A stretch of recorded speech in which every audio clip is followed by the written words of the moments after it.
जय जिनेन्द्र। नमो अरिहन्ताणं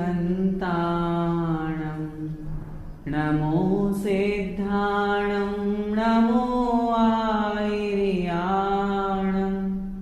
नमो उवज्जायाणं नमो लोये सौवसावूणम्। पंच परमेष्ठी भगवान की जय हो। आचार्य भगवान श्री विद्यासागर जी महाराज जी के परम आशीर्वाद से, पूज्य मुनि पुंगव श्री सुधा सागर जी महाराज जी की पावन प्रेरणा से किरण प्रकाश जैन, व्याख्याता श्री दिगंबर जैन, श्रवण संस्कृति संस्थान सांगानेर से स्वाध्याय पाठ्यक्रम की यह कक्षा पढ़ा रहा हूँ। इसमें हम प्रथम वर्ष के पाठ्यक्रम में सिद्धांत प्रवेश का भाग 3 पढ़ रहे हैं। कल की कक्षा में हमने पाठ 9 कर्म के बारे में समझा था। आज की इस कक्षा में हम चर्चा करेंगे पाठ 10 ऐतिहासिक जैन महापुरुष।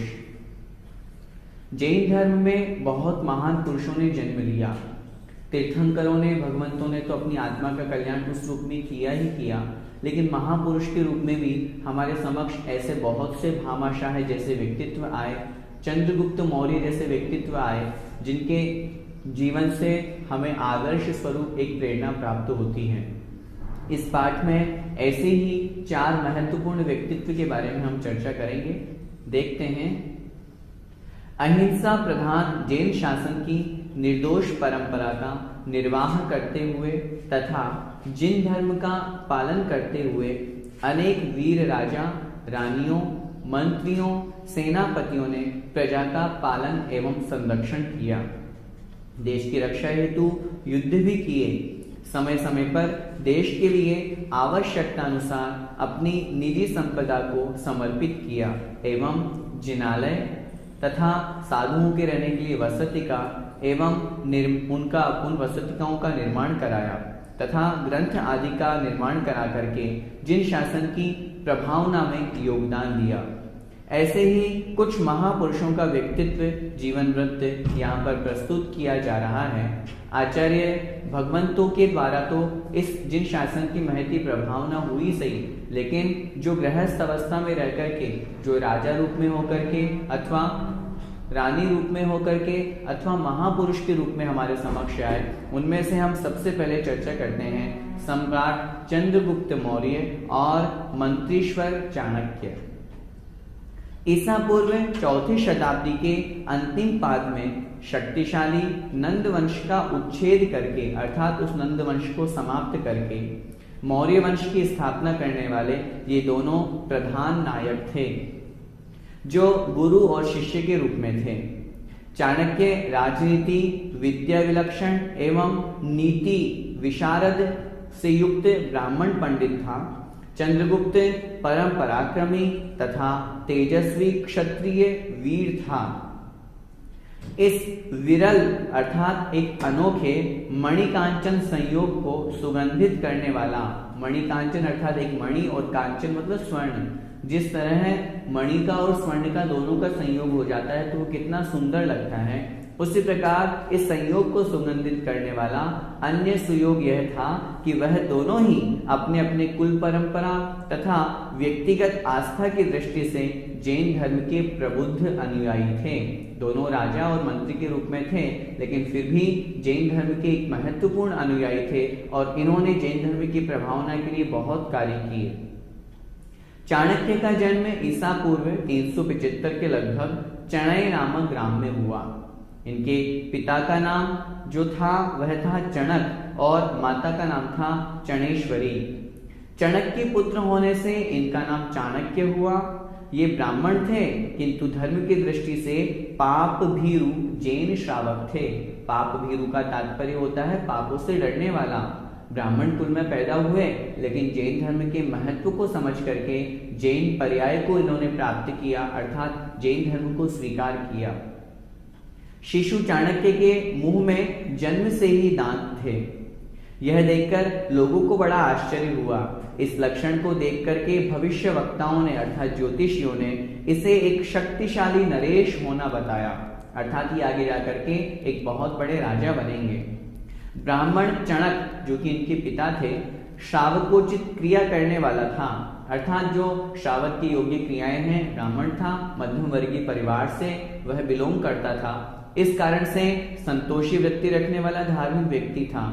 वैसे ही उसकी सहधर्मणी जो चणेश्वरी थी, जो चाणक्य की माता थी, वो भी उन्हीं की तरह संतोषी जीवन जीने वाली थी। राज्य वैभव के वे लोग पाप और पाप का कारण समझते थे कि राज्य प्राप्त होगा तो उसके निमित्त से कितना पाप होगा, और पाप के कारण से और पाप का बंध होगा।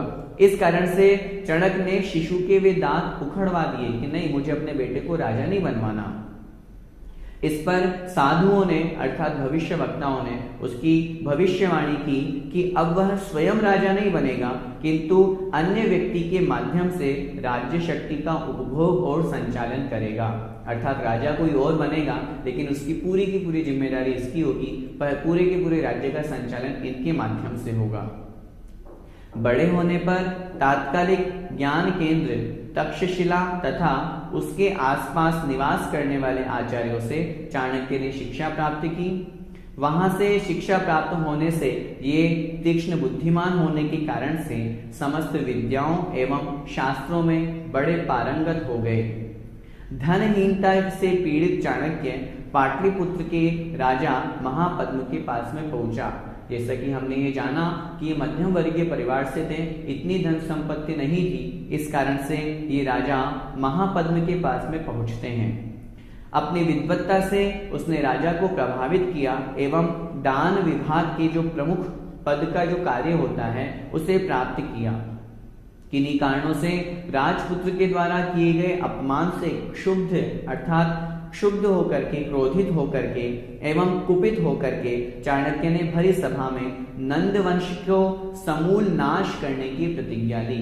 वहां पर जब वो पाटलिपुत्र में नंद वंश में उत्पन्न हुए उन राजा के समक्ष पहुंचे जिनका नाम महापद्म हमने समझा, वहां पर ये दान श्रेष्ठी के रूप में अर्थात जो दान विभाग था राजा का, वहां पर उसके अधिकारी के रूप में स्थापित हुए। लेकिन राज्यसभा में उनके पुत्र के द्वारा, राजकुमार के द्वारा जब इन्हें किसी बात से निंदित कर दिया गया तो ये बड़े क्रोधित हुए और मन में ठान लिया कि मुझे इस नंद वंश को समाप्त करना है, और पाटलिपुत्र का इन्होंने वहां पर त्याग कर दिया, छोड़ दिया उस नगर को, उस राज्य को। घूमते घूमते वह मयूर नामक ग्राम में पहुंचा। वहां के मुखिया के इकलौती लाडली पुत्री गर्भवती थी। उसी समय उसे चंद्रपान का विलक्षण दोहला उत्पन्न हुआ। जब स्त्रियां गर्भावस्था में होती है उस समय उनके मन में अनेक प्रकार की इच्छाएं होती है, तो उस स्त्री के मन में मुझे चंद्रपान करना है, चंद्रमा के रस का पान करना है, इस प्रकार उसके मन में इस प्रकार की इच्छा उत्पन्न हुई, जिसके कारण घर के लोग चिंतित हो उठे। चाणक्य ने उसके दोहले को शांत करने का आश्वासन दिया कि मैं इसकी इच्छा पूरी कर सकता हूं, लेकिन मेरी एक शर्त है, और यह शर्त रखी कि यदि लड़का हुआ तो उस लड़के पर मेरा अधिकार होगा, यदि मंजूर हो तब तो मैं इसकी इच्छा शांत कर दूं, तब जब चाहे मैं उसे यहां से ले जा सकूंगा। अन्य कोई उपाय नहीं देख करके यह शर्त मान ली गई। तब चाणक्य ने एक थाली में जल भरवा करके उसे चंद्रपान अर्थात उसमें पूर्ण चंद्र को प्रतिबिंबित करवाया, और प्रतिबिंबित करा करके गर्भिणी को इस चतुराई से पिला दिया कि उसे विश्वास हो गया कि उसने चंद्रपान किया है, चंद्रमा के रस का पान किया है। कुछ दिनों बाद में उस मुखिया की पुत्री ने एक पुत्र रत्न को जन्म दिया जिसका नाम चंद्रगुप्त रखा गया। यह घटना ईसा पूर्व 345 के आसपास की है। विशाल साम्राज्य के स्वामी नंद वंश को नष्ट करना हंसी खेल नहीं था। जैसा कि हम सभी ने नंद वंश के बारे में समझा था, पाटलिपुत्र का जो राजा महापद्म था, तो उसको नष्ट करना हंसी खेल नहीं था। चाणक्य यह जानता था। फिर भी धुन का पक्का था, एक बार जो प्रतिज्ञा कर ली मुझे उसे प्राप्त करना है, इस भावना के साथ में अतएव धैर्य के साथ अपनी तैयारी में संलग्न हो गया। अपने कई वर्ष उसने धातु विद्या की सिद्धि करने में तथा स्वर्ण आदि धन को एकत्रित करने में व्यतीत कर दिए। 8-10 वर्ष बाद पुनः चाणक्य उसी मयूर ग्राम में आया। वहां पर उसने खेलते हुए कुछ बालक देखे। कौतुकवश अर्थात आश्चर्य के साथ में वह उनके खेल को देखने लगा। राजा एक बालक के अभिनय से वह अत्यंत आकृष्ट हुआ। उस समय पास में जाकर के उसने उस बालक को राजा बनने योग्य लक्षणों से युक्त पाया। अरे, इसके तो सामुद्रिक शास्त्र के अनुसार इसके हाथों में तो ऐसी रेखाएं दिखाई दे रही हैं कि यह तो राजा बनेगा। तब मित्रों से उसका पता पूछने पर ज्ञात हुआ कि यह तो वही मुखिया का नाती, क्योंकि उनकी पुत्री का बेटा था ना, तो उनका नाती चंद्रगुप्त है। तब अत्यंत प्रसन्न होता हुआ माता पिता को अपने वचनों का स्मरण करा करके राजा बनाने के उद्देश्य से वह उसे वहां से ले गया। पूर्व में वचन दिया था यदि बेटा होगा तो मुझे देना रहेगा, और उन्होंने दिया और उद्देश्य बताया, मैं इसे राजा बनाऊंगा। कई वर्षों तक उसने चंद्रगुप्त को विविध अस्त्र शस्त्रों के संचालन में, युद्ध विद्या में, राजनीति एवं अन्य उपयोगी ज्ञान विज्ञान एवं शास्त्रों की समुचित शिक्षा दी और धीरे धीरे युवा वीर साथी जुटा लिए, क्योंकि वो तैयारी कर रहा था अपने स्वयं की उस तरफ कि मुझे तो उस नंदवंश को समाप्त करना है। ईसा पूर्व 325 के लगभग चाणक्य के पथ प्रदर्शन में चंद्रगुप्त ने मगध राज्य की सीमा पर अपना एक छोटा सा स्वतंत्र राज्य स्थापित किया। कुछ दिनों पश्चात उसने छद्म वेश में अर्थात मायाचारी से नंदों की राजधानी जो पाटलिपुत्र थी उसमें प्रवेश करके आक्रमण कर दिया। चाणक्य के कूट कौशल के बाद भी, कूट मतलब मायाचारी कौशल के बाद में भी, कुशलता के बाद में भी नंदों की जो नंद वंश थे उनके राज्य के जो सैनिक थे, सेनापति थे, राजा थे, उनकी असीम सैन्य शक्ति के सम्मुख वे बुरी तरह से पराजित हुए, क्योंकि उनके पास में बहुत सैन्य शक्ति थी, बहुत सेना थी, बहुत तरह के उनके पास में अस्त्र शस्त्र हथियार थे। इस कारण से चाणक्य वहां पर पराजित हुए और जैसे जैसे प्राण बचा करके वहां से भागे। एक बार घूमते हुए रात्रि में उन्होंने एक झोपड़े में बुढ़िया की डांट सुनी। वह अपने पुत्र को क्या कह रही थी कि हे पुत्र, तू भी चाणक्य के समान अधीर एवं मूर्ख है, तेरे में इतना सा भी धैर्य नहीं है, जो गर्म गर्म खिचड़ी को बीच में ही खा रहा है, हाथ नहीं जलेगा तो क्या होगा। इस तरह का एक माँ अपने पुत्र को वहां समझा रही थी। चाणक्य को समझ में आई कि सीधे राजधानी पर हमला बोल करके मैंने गलती की। फिर क्या था, फिर उन्होंने नंद साम्राज्य के सीमावर्ती प्रदेशों पर अधिकार करना प्रारंभ कर दिया और एक के पश्चात एक करके गांवों में, नगरों में और गढ़ अर्थात किलों आदि को बड़े छल कपट और कौशल के साथ में जैसे बना वैसे उसको हस्तगत करने लगे, अर्थात उसको अपने अधिकार में लेने लगे, उनको जीतने लगे। चंद्रगुप्त के पराक्रम, रण कौशल एवं सैन्य की संचालन पटुता, चाणक्य की कूटनीति तथा सदैव सजग गिद्ध दृष्टि के परिणाम स्वरूप प्रायः सभी नंद कुमार लड़ते लड़ते वीर गति को प्राप्त हुए। इसके पश्चात वृद्ध महाराज जो महापद्म थे वो चाणक्य की धर्म की दुहाई दे सपरिवार सुरक्षित अन्य स्थान पर चले गए। नंद दुहिता राजरानी सुप्रभा का विवाह चंद्रगुप्त के साथ हुआ और वह अग्र महिषी बनी अर्थात मुख्य पटरानी बनी। इस प्रकार ईस्वी पूर्व 317 में पाटलिपुत्र में नंद वंश का पतन हुआ और उसके स्थान पर मौर्य वंश की स्थापना हुई। व्यक्तिगत रूप से सम्राट चंद्रगुप्त धार्मिक एवं साधु संतों का सम्मान करने वाला व्यक्ति था। प्राचीन सिद्धांत शास्त्र तिलोय पण्णति में चंद्रगुप्त की क्षत्रिय कुलोत्पन्न मुकुटबद्ध मांडलिक सम्राटों में उनको अंतिम कहा गया है, जिन्होंने दीक्षा लेकर के अंतिम जीवन जैन मुनियों के रूप में व्यतीत किया। उनके गुरु आचार्य भद्रबाहु थे, जिन्होंने श्रवण बेलगोला में समाधि पूर्वक मरण किया। उसी स्थान के एक पर्वत पर कुछ वर्ष पूर्व कुछ वर्ष उपरांत चंद्रगुप्त मुनि महाराज ने संलेखना पूर्वक देह का त्याग किया था। लगभग 19 वर्ष राज्य का भोग करने के पश्चात ईसा पूर्व 298 में आपने अपने पुत्र बिंबिसार को राज्य सौंपकर और उसे गुरु चाणक्य के ही अभिभावकत्व में छोड़ करके कि यही तुम्हारा सब कुछ राज्य का संचालन करेंगे, नाम तुम्हारा रहेगा लेकिन दिमाग इनका चलेगा, नेतृत्व इनका चलेगा, ऐसा छोड़ करके दक्षिण की ओर प्रस्थान कर दिया। कुछ दिनों पश्चात चाणक्य भी मंत्रित्व का भार अपने शिष्य राधा गुप्त को सौंप करके मुनि दीक्षा लेकर के तपश्चरण के लिए चले गए और अंत समय में संलेखना पूर्वक देह त्याग किया। इस प्रकार हमने इस संक्षिप्त कहानी में सम्राट चंद्रगुप्त और चाणक्य के बारे में समझा, किस प्रकार उनका जीवन रहा और अपने इस मनुष्य पर्याय को सार्थक करने के लिए उन्होंने अंत में समाधि पूर्वक मरण किया, मुनि दीक्षा ग्रहण की और मनुष्य पर्याय को सार्थक किया। इनके पश्चात अब हम दूसरा व्यक्तित्व जिनके बारे में हम समझ रहे हैं आगे, उनका नाम है सम्राट खारवेल। देखें कब ये उत्पन्न हुए, किस तरह का इनका जीवन चरित्र रहा और क्यों आज हम इनको एक महापुरुष के रूप में स्वीकार करते हैं। कलिंग चक्रवर्ती सम्राट महामेघवाहन एल खारवेल दूसरी शताब्दी ईसा पूर्व का सर्वाधिक शक्तिशाली, प्रतापी एवं दिग्विजयी नरेंद्र था अर्थात राजा था। साथ ही वह राजर्षि परम जिन भक्त भी था।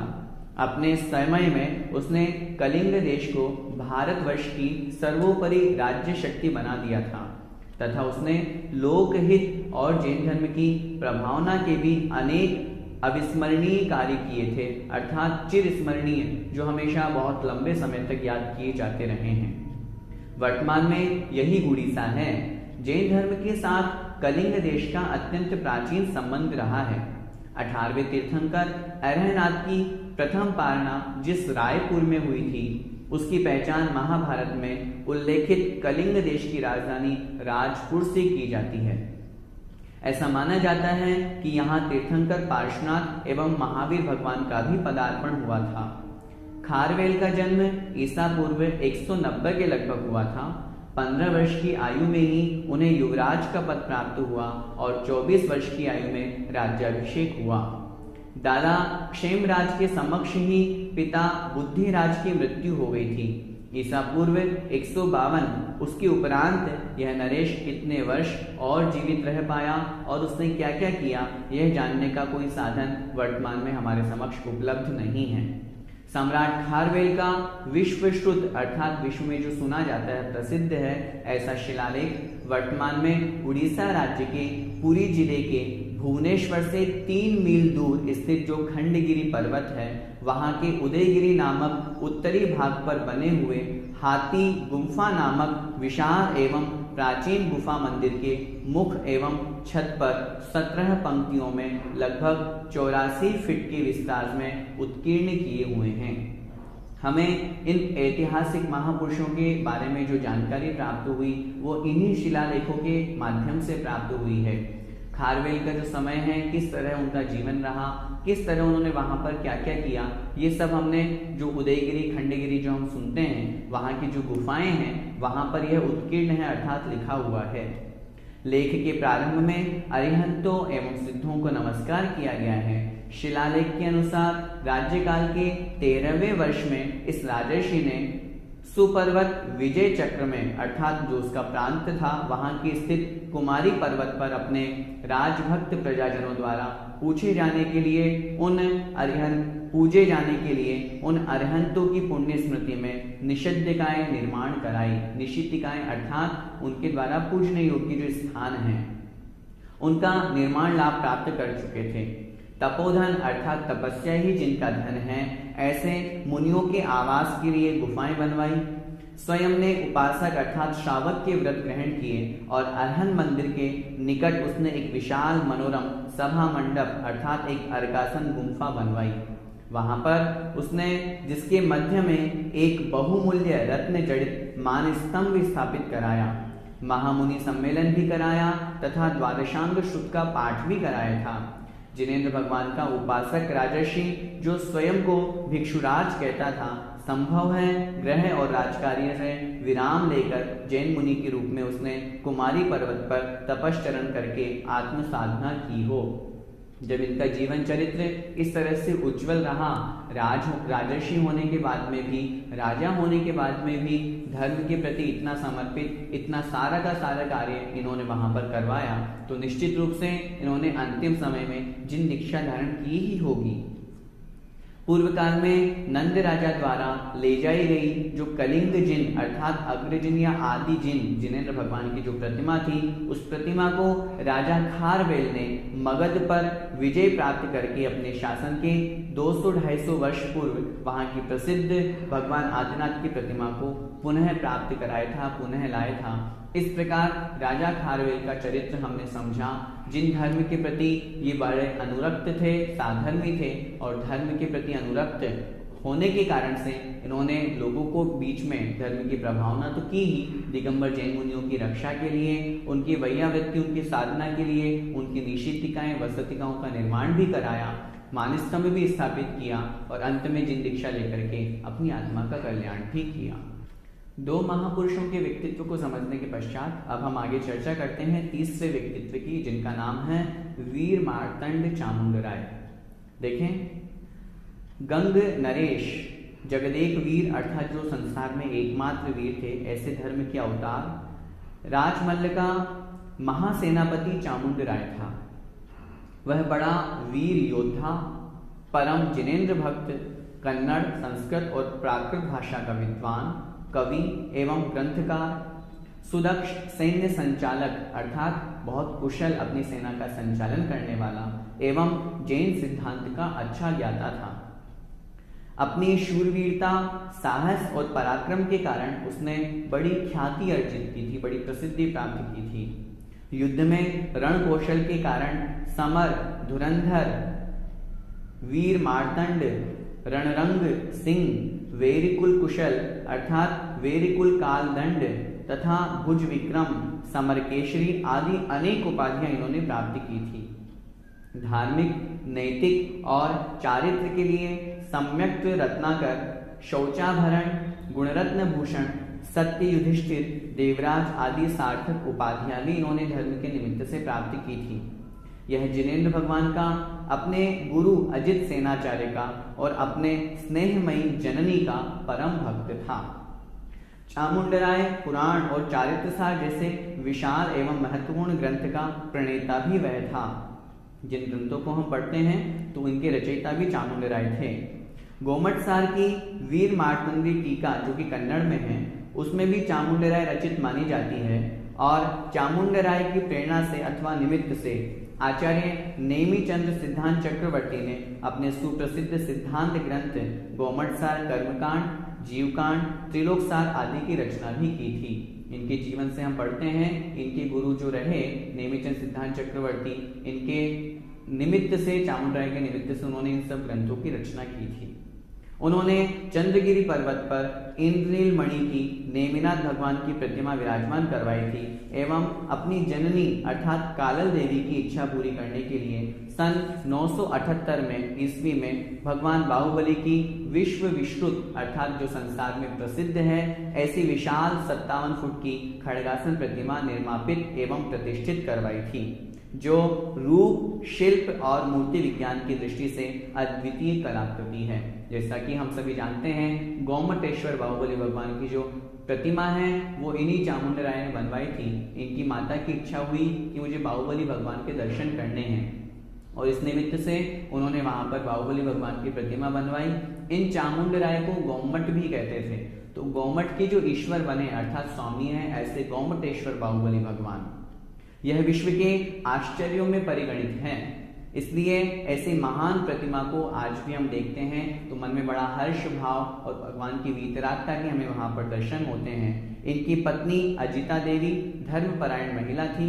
इनका सुपुत्र जिन देवन भी धर्मात्मा था। लगभग 990 ईस्वी में इस महान कर्मवीर एवं धर्मवीर चामुंडराय का स्वर्गवास हो गया, लेकिन आज भी हम लोगों के बीच में उनका नाम है। उसका सबसे बड़ा कारण है धर्मपरायणता, और जाते जाते इन्होंने हम लोगों के लिए जो गोमटेश्वर बाहुबली भगवान की उस अद्वितीय प्रतिमा का निर्माण कराया और उन्हीं नेमिचंद स्वामी महाराज के द्वारा उस प्रतिमा की प्रतिष्ठा की गई, जो आज हम जैनियों के लिए एक बहुत बड़ा आदर्श है।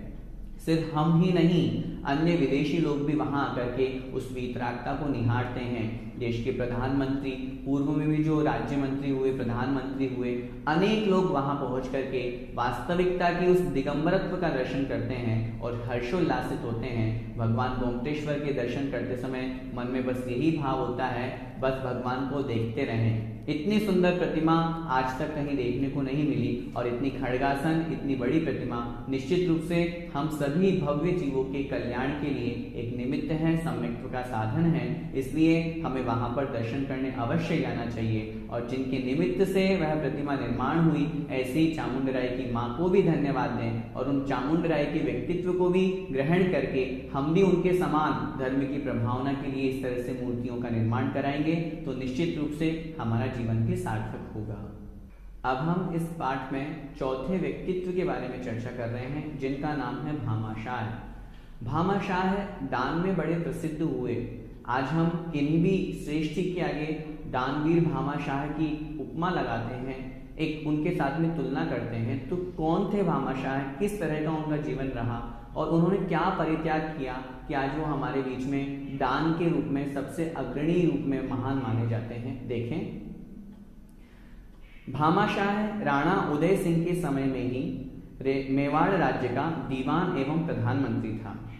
हल्दी घाटी के युद्ध के समय, जो कि लगभग 1576 ईस्वी में हुआ, उसमें पराजित होकर के स्वतंत्रता प्रेमी और स्वाभिमानी राणा प्रताप जंगलों में और पहाड़ों में भटकने लगे। उस समय वहां की मुगल जो सेना थी उन्हें चैन नहीं लेने दिया, उन जंगलों में भी उन्हें वहां से भगाया।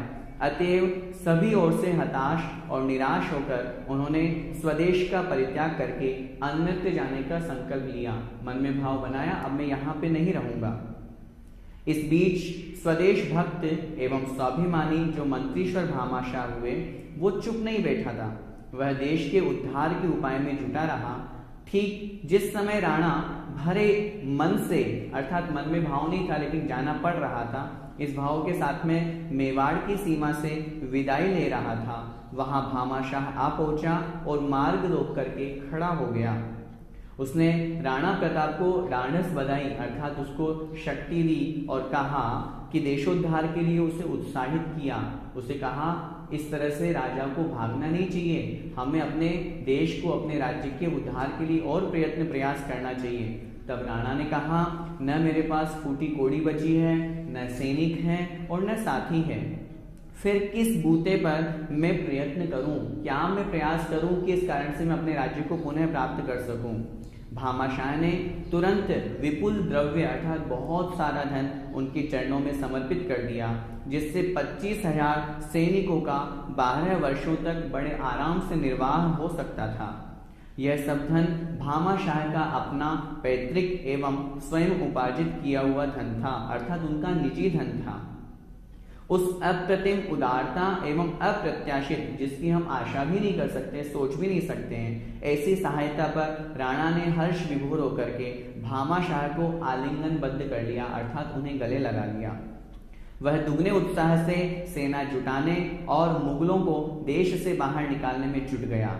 अनेक युद्ध लड़े गए, जिसमें वीर भामाशाह और ताराचंद्र ने भी प्रायः बराबर भाग लिया। इन दोनों भाइयों ने मालवा पर, जो मुगलों के अधीन था, चढ़ाई करके 25 लाख रुपए और 20,000 अशर्फियां दंड स्वरूप प्राप्त कर राजा को समर्पित की और राज्य के गांव-गांव में प्राणों का संचार कर दिया, अर्थात प्रत्येक स्थान पर लोगों को उस तरफ आगे बढ़ने के लिए प्रेरणा दी। सैनिकों को जुटाना, युद्ध सामग्री की व्यवस्था और युद्ध में भाग लेना, इस प्रकार हर प्रकार से देश के उद्धार को सफल बनाने के लिए इन्होंने पूर्ण योगदान दिया। इन प्रयत्नों का परिणाम यह हुआ कि मेवाड़ी वीरों की रणभेदी के बाद मुगल सैनिकों के पैर उखड़ने लगे और सन 1586 ईस्वी तक चित्तौड़ और मांडलगढ़ को छोड़ करके संपूर्ण मेवाड़ का राजा पुनः अपने अधिकार को प्राप्त हो गया, अर्थात वह जो राज्य चला गया था मुगलों के हाथ में, वह वापस राणा ने अपने हाथ में ले लिया। अपनी इस उदार और अपूर्व सफलता के कारण भामाशाह मेवाड़ का उद्धारकर्ता कहलाया, क्योंकि अभी जैसा हमने समझा, राजा राणा के पास में तो कुछ भी नहीं बचा था, वो तो छोड़ के जा ही रहा था। भामाशाह ने आगे होकर के अपना संपूर्ण द्रव्य, संपूर्ण जो धन है वो देश के उद्धार में, अपने राज्य को पुनः प्राप्त करने में लगा दिया। इसलिए वास्तविकता में वे मेवाड़ राज्य के सच्चे उद्धारकर्ता कहलाए। मेवाड़ प्रतिष्ठा के पुनः स्थापक, स्वार्थ त्यागी, वीर श्रेष्ठ एवं मंत्री प्रवर भामाशाह का जन्म सोमवार 28 जून 1547 ईस्वी को हुआ था और निधन लगभग 52 वर्ष की आयु में 27 जनवरी 1600 ईस्वी को हुआ। जीवाशाह भामाशाह का सुयोग्य पुत्र था। उदयपुर में भामाशाह की समाधि अभी भी विद्यमान है। इस नर रत्न ने, अर्थात मनुष्यों में जो श्रेष्ठ है, ऐसे भामाशाह ने एक सच्चे जैन के उपयुक्त आचरण द्वारा स्वधर्म, स्वसमाज एवं स्वदेश को गौरवान्वित किया है। और आज हमें बड़ा गौरव होना चाहिए कि भामाशाह जैन कुल में पैदा हुए, जैन धर्म को इन्होंने स्वीकार किया और अपने देश के उद्धार के लिए, अपने राज्य को पुनः प्राप्त करने के लिए अपना पूरा द्रव्य, पूरी सामग्री, पूरा धन राजा को सौंप दिया और राजा को पुनः वह राज्य प्राप्त कराने में उनकी सहायता की। हमें भी इनके जीवन से यही प्रेरणा लेनी चाहिए। जब कभी भी समाज में, धर्म में, उसकी रक्षा के लिए, देश की रक्षा के लिए यदि किसी तरह की कोई भी आवश्यकता होती है तो उस रूप द्रव्य सामग्री, धन संपत्ति हमें देनी चाहिए। ऐसे भामाशाह आज भी वर्तमान में बहुत लोग हैं, बहुत से दानी श्रेष्ठ वीर हमारे बीच में हैं। उन सभी से भी हमें इस तरह की प्रेरणा लेनी चाहिए। इस प्रकार आज के इस पाठ में हमने 4 व्यक्तित्व के बारे में पढ़ा। उन चारों के व्यक्तित्व के से समझ करके वो महापुरुष थे, मनुष्य पर्याय में थे, गृहस्थ अवस्था में थे, फिर भी हमारे लिए आज वे आदर्श हैं। उन्होंने जो जीवन में अच्छे कार्य किए उन सभी को हम भी ग्रहण करें और अपने इस मनुष्य पर्याय को सार्थक करें। इसी मंगलमय भावना के साथ जय जिनेंद्र।